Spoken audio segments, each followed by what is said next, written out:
Close your eyes for a moment. Imagine there are no lights. No street lights outside your window. No phone screen glowing in the dark. No lamp in the corner of the room. Just fire.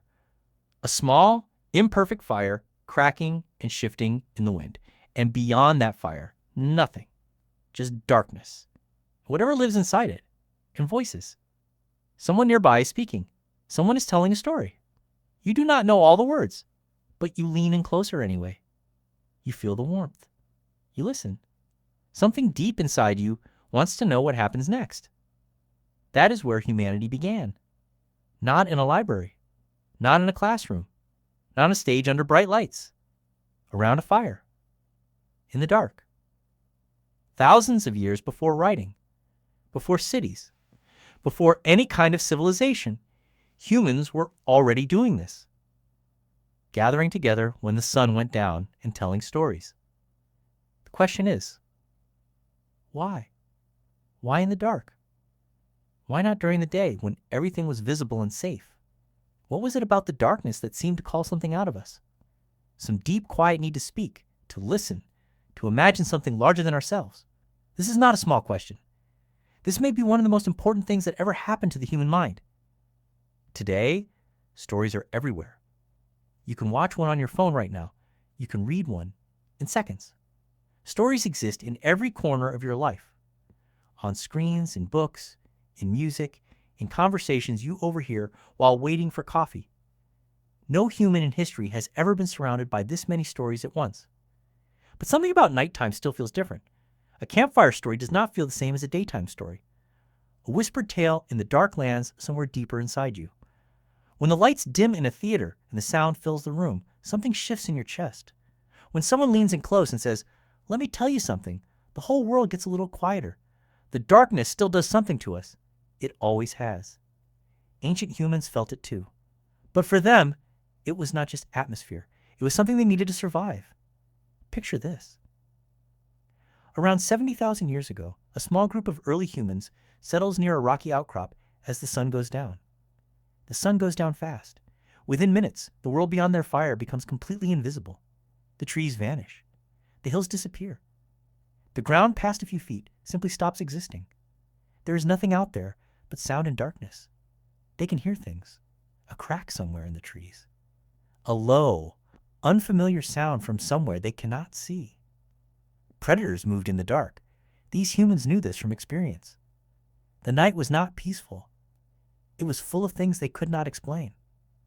And yet, every single night they gathered, not just for warmth, not just to keep the fire alive. They sat together, and they started to speak. At first, perhaps, the words were practical. Simple. There are animals near the river. Do not go before dawn. The path to the north is easier. Survival information passed between people who needed each other to live. But at some point, something shifted. The stories grew longer. They stopped being just facts. They became something else. Memories shared out loud. Fears given names. Hopes put into words.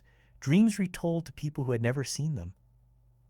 Someone described what it had felt like to be completely alone in the forest.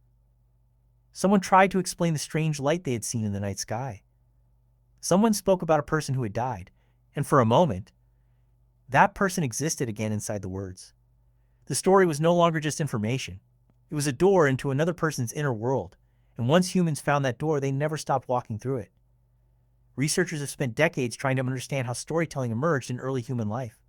In 2014, anthropologist Polly Wiesner published a study that offered a rare window into this question. She spent time with the Jew/Honzi people, a Kalahari Bushman community whose way of life preserves many features of ancient hunter-gatherer existence, and carefully recorded what people talked about during the day compared to what they talked about at night around their fires. The results were striking. Daytime conversations were mostly practical. Food, resources, complaints, social conflicts. But at night, around the fire, roughly 80% of conversations shifted to something different. Stories. Stories about faraway places, remembered people, spiritual experiences, emotional memories, and imagined events that had nowhere else to go during the daylight hours. Night changed what people were willing to share. And that changed what people could become to one another. Wiesner concluded that campfire storytelling may have been a key driver of social bonding and the development of shared cultural identity in early human communities. The night gave people a space the day could not provide, a space where imagination was allowed to lead. Cave art gives us a different kind of evidence. Deep inside Lascaux in France and inside the Chauvet-Pont art cave, which contains some of the oldest paintings ever made by human hands, art covers the stone walls. But something is often overlooked: where exactly this art is placed. It is not near the cave entrance where daylight could reach. It is placed deep inside, in chambers far from any natural light. Ancient humans carried torches and small fat lamps into total darkness to paint in those places. Inside those dark chambers, the flickering lamplight would have made the painted animals appear to move. Their legs seemed to shift. Their bodies seemed to breathe. The experience was not simply artistic. It may have been ceremonial, something designed to be seen and felt specifically in the dark. Archaeologist David Lewis Williams has proposed that these dark chambers may have been used for ritual experiences. Ceremonies meant to produce heightened emotional states and a sense of connection to something beyond ordinary life. The darkness was not just background. The darkness, some researchers believe, was part of the meaning itself. Neuroscience adds something important here. In low light or darkness, the brain becomes more emotionally receptive. Our other senses sharpen. Attention narrows and deepens. We become more open to imagery, more sensitive to emotion, more alert to the feeling that something significant is happening.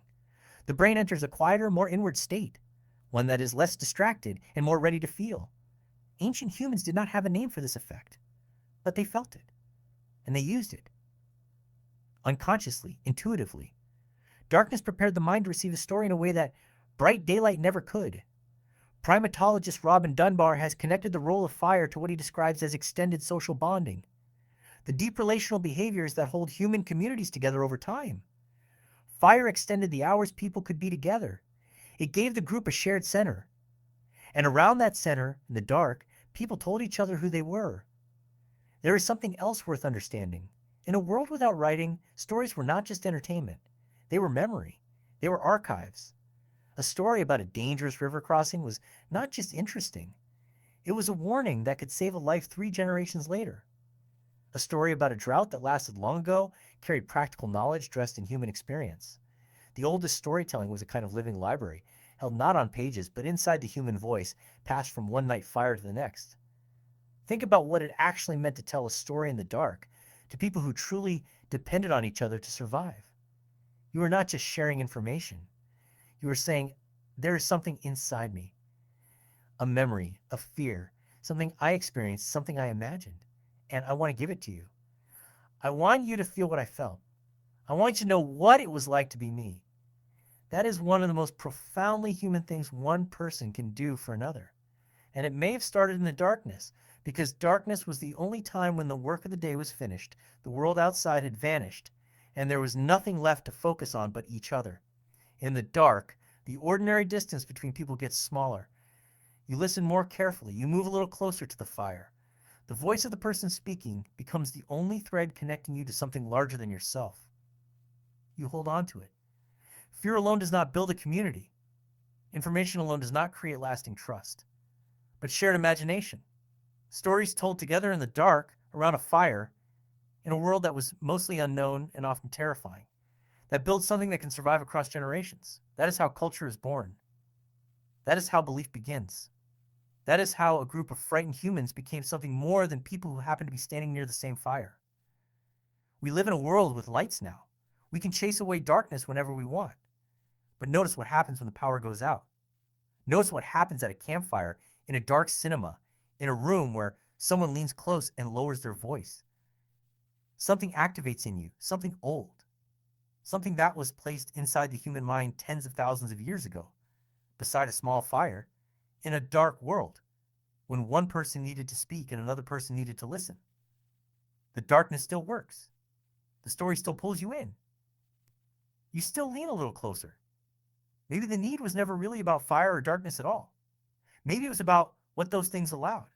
A moment when the outside world fades, the voice inside takes over. And for just a little while, you are not alone in the dark. You are part of a story, just like the very first humans were.